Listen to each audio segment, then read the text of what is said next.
Assalamualaikum dear novel readers, welcome to my channel. Don't copy paste my novel without permission. Novel दीवानगी किस number 53 अस्कला many Rajput. वो देखो रामीन, वो है हमारी क्लास का नया स्टूडेंट आयशा। आयशा जो ही क्लास में दाखिल हुआ, माहिरा ने रामीन को उस जानिब इशारा किए कहा था कि रामीन ने अपनी आंखों से ग्लासेस हटाई और फिर उसकी नज़रों के ताकों में देखा था ब्लैक शर्ट जिसके खुले बटनों से नज़र आता हुआ फूला हुआ सीना और मसल्स, ब्लू जीन्स, हाथों में ब्रांडेड घड़ी और पाँव में महंगे शूज़, बालों को अच्छे से जैसे सेट किए वो शहाना चाल चलता हुआ अंदर आ रहा था। और अमीन वो कितने ही पल उसे देखती रही थी। उसने जितना अपनी ग्रुप की लड़कियों से इस आने वाले नए स्टूडेंट के बारे में सुना था वो उससे कई गुना ज़्यादा हैंडसम था। जबकि आयशा सबसे बेनियाज अपनी गाड़ी की चाबी शहादत की उंगली में घुमाए अंदर दाखिल हुआ और अपनी नशिस्त पड़ा कर बैठ चुका था। उसका दोबारा इस यूनिवर्सिटी और इस क्लास में आने का इरादा तो नहीं था, लेकिन कल रात जमायर से बात करने के बाद उसने डिसाइड कर लिया था कि वो मशाल को बता कर रहेगा कि आखिर आयशा कौन था, क्योंकि वो उसे बहुत हल्के में ले रही थी और आयश को ऐसे एडवेंचर करने में ही तो मज़ा आता था। इसने सोच लिया था कि आज मशाल का अच्छे से जीना हराम करेगा। ये हैंडसम किसी से बात नहीं करता रामीन, माहिरा ने कहा। तो रामीन ने आयशा से अपनी नज़रें उठाई उसे देखा था। तुम सबसे नहीं करता लेकिन मुझसे ज़रूर करेगा। और रामीन पहले ही नज़र में उस पर अपना दिल हार बैठी थी, इसलिए माहिरा को चैलेंजिंग अंदाज में कहती एक अदा से चलती हुई उसके करीब आई थी ताकि उससे बात कर सके।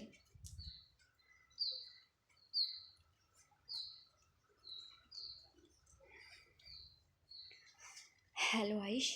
किसी नस्वानी आवाज़ को सुन आयश ने अपने आईफोन से नज़रें उठाए देखा तो सामने स्लीवलेस रेड टॉप के साथ ब्लैक जीन्स पहने अपने शोल्डर कट बालों को खुला छोड़े और चेहरे पर भर भर कर मेकअप किए एक लड़की खड़ी थी।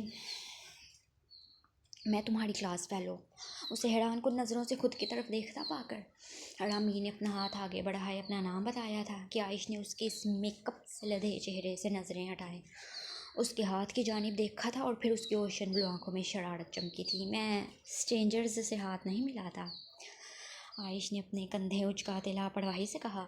तो उसकी बात पर अमीन का चेहरा तौहीन से सुर्ख हुआ था और आयशा वो उसके चेहरे के बदलते जावियों को देख अपना निचला दांतों तले दबाए अपनी मुस्कुराहट रोकने की नाकाम सी कोशिश कर रहा था। जितना हैंडसम है उससे कहीं ज़्यादा एटीट्यूड भी है इसमें, रामीन ने बेसाख्ता ही दिल में सोचा था। अभी तो बताया है कि मैं तुम्हारी क्लास फेलो हूँ, कोई स्ट्रेंजर नहीं।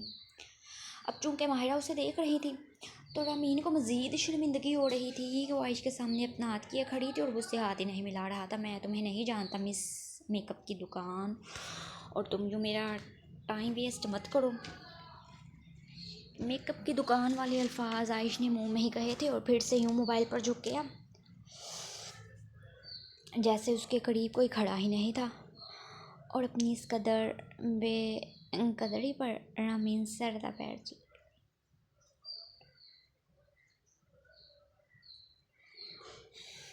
और फिर पैर पटकते वापस आ चुकी थी। मैं भी तुमसे दोस्ती करके ही रहूँगी आयश शाह, तुम देखती हूँ कि तुम कितनी देर मुझसे दूर रहते हो। दिल ही दिल में हद किए वापस आए माहिरा के साथ वाली कुर्सी पर बैठ चुकी थी।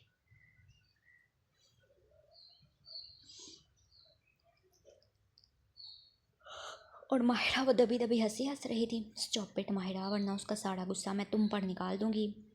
रामीन गुस्से से फट पड़ी थी। उसे वाकई में इस वक्त आयश पर बहुत गुस्सा आ रहा था, जो कि वो चाहकर भी उस पर नहीं निकाल पाई थी। लेकिन हाँ, वो अपनी इस इंसल्ट का बदला उससे अच्छे से लेने वाली थी। कुछ दिनों में तुम्हें अपने पीछे लट्टू ना किया तो मेरा नाम भी रामीन नहीं। एक नज़र आयश को देख कर रामीन ने दिल में हद किया था। कुछ ही देर में आयश का इंतज़ार ख़त्म हुआ कि लाइट पिंक कलर की पाँव को छूती फ्रॉक के साथ कैप और सर पर हमेशा की तरह दुपट्टा लिए वो लबों पर धीमी सी मुस्कुराहट सजाए क्लास में दाखिल हुई थी।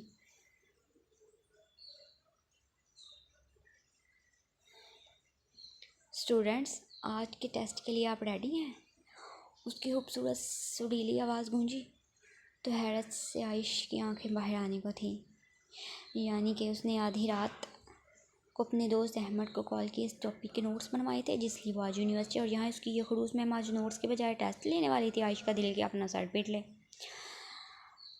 तमाम स्टूडेंट्स ने पुरजोश अंदाज में यस मैम कहा था। मशाल के पढ़ाने का अंदाज़ इस कदर बेहतरीन था कि हर स्टूडेंट उसकी क्लास में बहुत खुश होता था। जैसे अभी टेस्ट के नाम पर किसी भी स्टूडेंट ने ना नहीं किया था और आयुष पिछले 20 मिनट से खाली पेपर और पेंसिल लिए बैठा था। उसे कुछ आता होता तो ही तो वो इस खाली पेपर पर कुछ लिखता।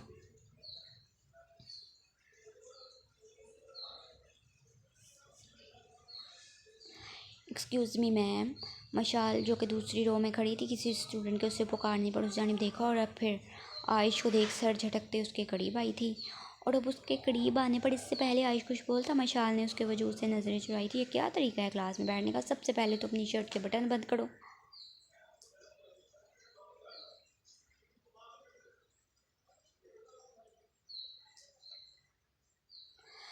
और ये मशाल की बात पर आयुष ने भी बेसाख्ता ही अपनी शर्ट की जानिब देखा था कि अच्छे भले तो उसकी शर्ट के बटन बंद थे। हाँ, बस ऊपरी 2 बटन ही तो खुले थे और अब उससे भी उस मैम को प्रॉब्लम हो रही थी। आयुष ने फ़िलहाल के लिए उसके बटन बंद करने वाली बात को इग्नोर किया था।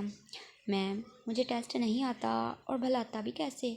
आपने तो इस टॉपिक के नोट्स बनाने को कहा था, ये तो नहीं कहा था आप कल इस टॉपिक के नोट्स के साथ साथ टेस्ट भी लेंगी।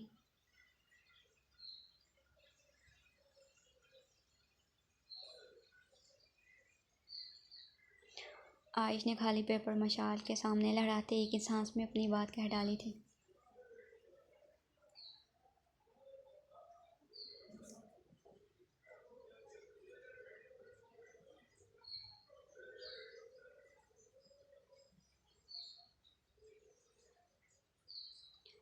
सबसे पहले तो तुम ये शर्ट के बटन बंद करो, फिर ही मैं तुम्हारी कोई बात सुनूंगी। उसके यूँ बात को इग्नोर करने पर मशाल ने अब की बार सख्त लहजे में कहा था। उसे अपनी क्लास में ऐसे बदतमीज़ स्टूडेंट्स बिल्कुल भी पसंद नहीं थे और ना ही उसकी क्लास में ऐसा कोई स्टूडेंट मौजूद था सिवाय आयुष के। लेकिन उसे भी वो बहुत जल्द सुधारने का इरादा रखती थी, जिसकी शुरुआत वो अभी सही कर चुकी थी।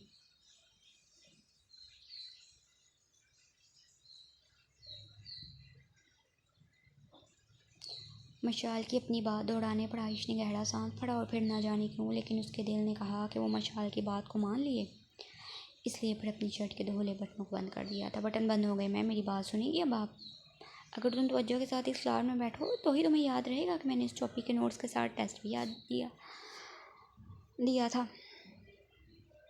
मशाल तो डो टोक लहजे में बात कही और फिर बिना आयुष की कोई बात सुने वहाँ से जा चुकी थी। जबकि आयुष वो तो बक्का सा मशाल की पुश्त को ही देखता रह गया था।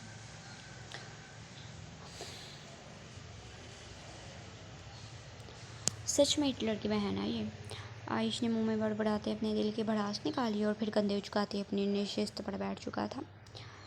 नावल दीवानगी किस नंबर 54 कलमैनी राजपूत। जमाए ठीक महानूर की छुट्टी के वक्त उसके कॉलेज के सामने उस आइसक्रीम वाली शॉप के करीब अपनी गाड़ी में बैठा था। वो यहाँ क्यों आया था? वजह सिर्फ और सिर्फ वो मासूम सी लड़की थी। हाँ, वो अपने दिल के हाथों मजबूर हुए आज एक बार फिर से उसे देखने आ गया था। उसका अपनी शहद रंग आँखों को मासूमियत से पटपटाए बात करना जमाए शाह के दिल में बस चुका था।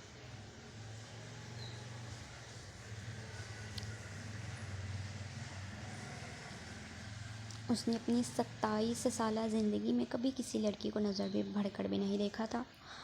उसका प्रोफेशन ही ऐसा था कि वो प्यार मोहब्बत के चक्करों में कभी पड़ा ही नहीं था। लेकिन ना जाने क्यों कल से महानूर को देखने के बाद वो बेचैन था। उसे अपनी बेचैनी की फ़िलहाल समझ नहीं आ रही थी, लेकिन जो भी था उसका दिल बार बार उसे फिर से महानूर को देखने के लिए उकसा रहा था और वो यहाँ आ चुका था।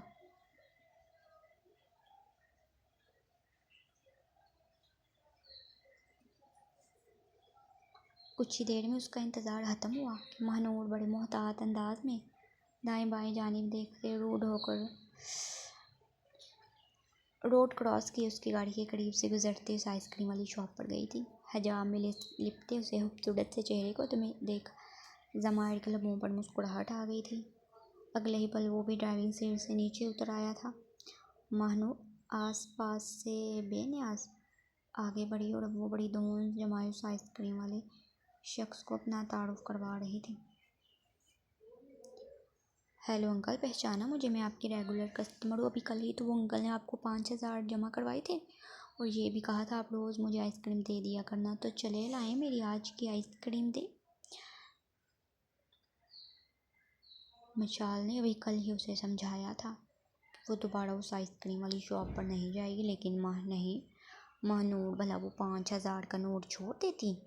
इसलिए यही सोचा कि मशाल से छुपते छुपाते इतने दिन आइसक्रीम खा ले जितने दिन वो 5,000 पूरे नहीं हो जाते।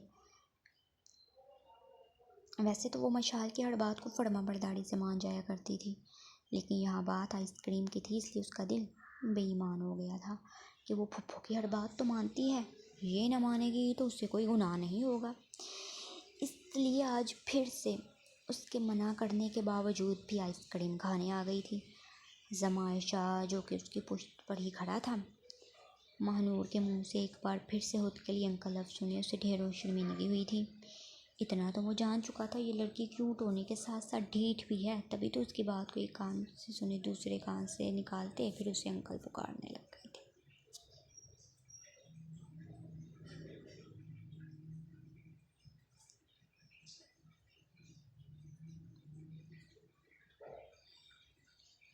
और ये देख, महानूर के लबों की मुस्कुराहट गहरी हुई थी। अरे वाह, मैं तो फ्री में इतनी ज़्यादा आइसक्रीम खाऊंगी। उसके दिल में खुशी से लड्डू फूट रहे थे कि डेली उसके 100 रुपये भी बच जाएंगे और वो आइसक्रीम भी खा लिया करे। ये लो बेटा। उस शख्स ने आइसक्रीम को महानूर की जानी बढ़ाई कहा तो उसे खुशी खुशी दामे जैसे ही पलटी। अपने सामने जमाइल को देख बेसाख्ते ही थूक निकला था। जहन में फ़ौरन ये ख्याल आया कि कहीं वो अपना बकाया पैसे तो नहीं लेने आ गया। अरे अंकल आप। महानूर ने अपने दांतों की नुमाइश करते जमाइल शाह को देख कहा तो जमाइल के चेहरे पर छाई संजीदगी में इजाफा हुआ था।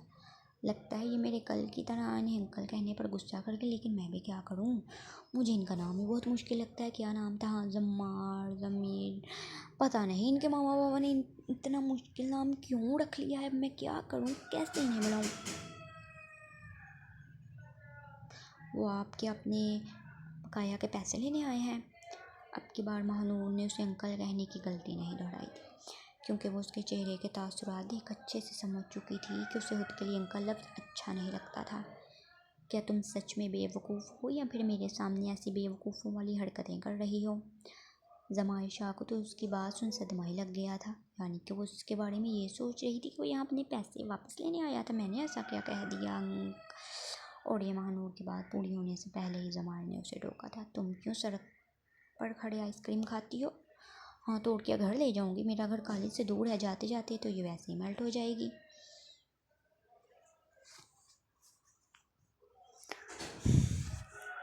महानूर ने जमाइल की इस अजीबोगरीब से सवाल पर तड़क कर जवाब दिया था, जो अच्छा खासा में चोर होकर यूं बच्चों जैसा सवाल कर रहा था। इस लड़की की आदर दिमागी पर जमाइल हैरान दर हैरान हो रहा था। छोटे पैकेट में बड़ा धमाका। उसके यूं पट से जवाब देने पर जमाइल मुँह में बड़बड़ाया था। क्या आपने मुझसे कुछ कहा? मेरा मतलब जमाइल नाम है मेरा और ये तुम्हारी आइसक्रीम मेल्ट होकर कपड़ों पर गिर रही। आ जाओ मेरी गाड़ी में बैठकर आराम से खा लो।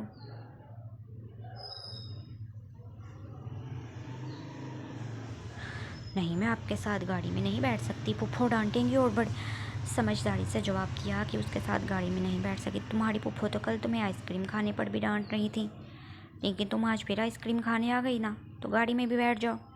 जमाइर तो इस लड़की की चालाकी को देखता रह गया और महानूर जमाइर की बात सुन जज्बर हुई थी, यानी कि वो ठीक ही तो कह रहा था। चलो आ जाओ, तुम्हारी फुफ्फो नहीं डांटेंगी। सड़क पर इस वक्त में वाकई में बहुत से लोग थे, इसलिए जमाइर ने फिर से अपनी बात दोहराई। उसे गाड़ी में चलने को कहा था। क्यों, कहीं ये मुझे किडनैप तो नहीं करना चाह रहे? नहीं नहीं, मैं इनके साथ गाड़ी में हरगिज़ नहीं बैठूंगी। नहीं, वो मेरी फूफो मुझे लेने बस आती होंगी, इसलिए मुझे वापस कॉलेज जाना है। महानूर ने फिर से इनकार किया। हाँ, जो भी था, मगर वो इतनी बेवकूफ़ नहीं थी जो यूँ किसी अनजान शख्स की गाड़ी में जाकर बैठ जाती।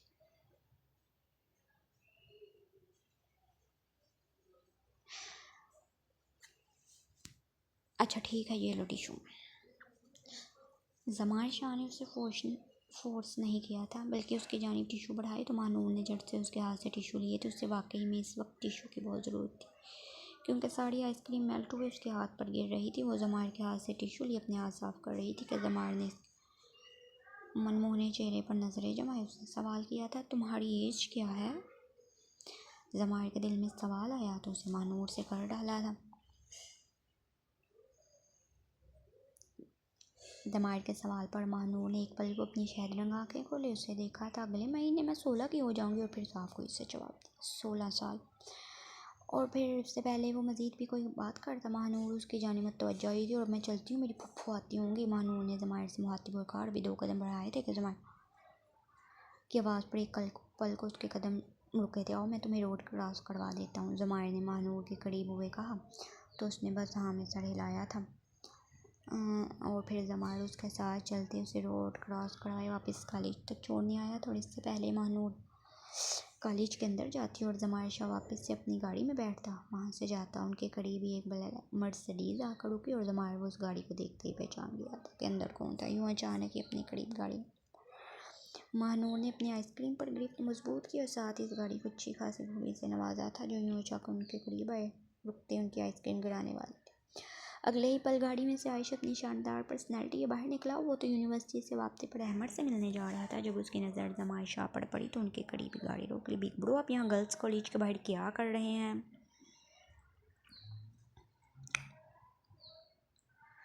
आयश ने जमार के करीब इस लड़की को देख फिर जमार शाह को देख हैरानगी से पूछा था, उसका भाई वो भी गर्ल्स कॉलेज के बाहर उससे दिखाई दिया था?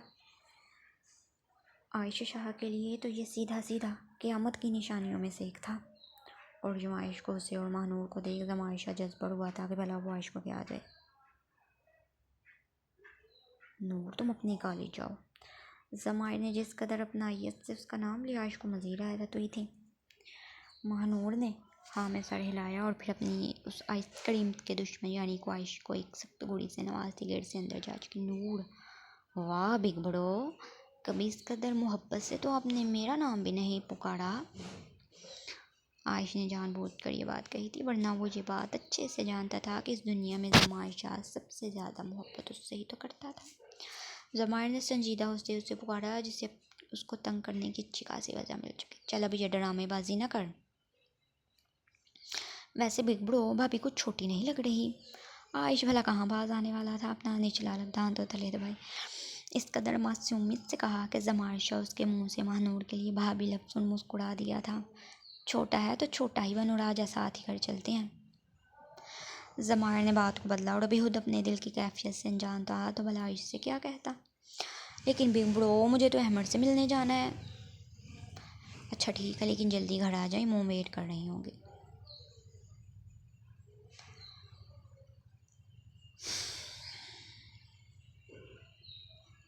जमार के जाते ही आयश ने मुड़कर उस गर्ल्स कॉलेज को देखा था।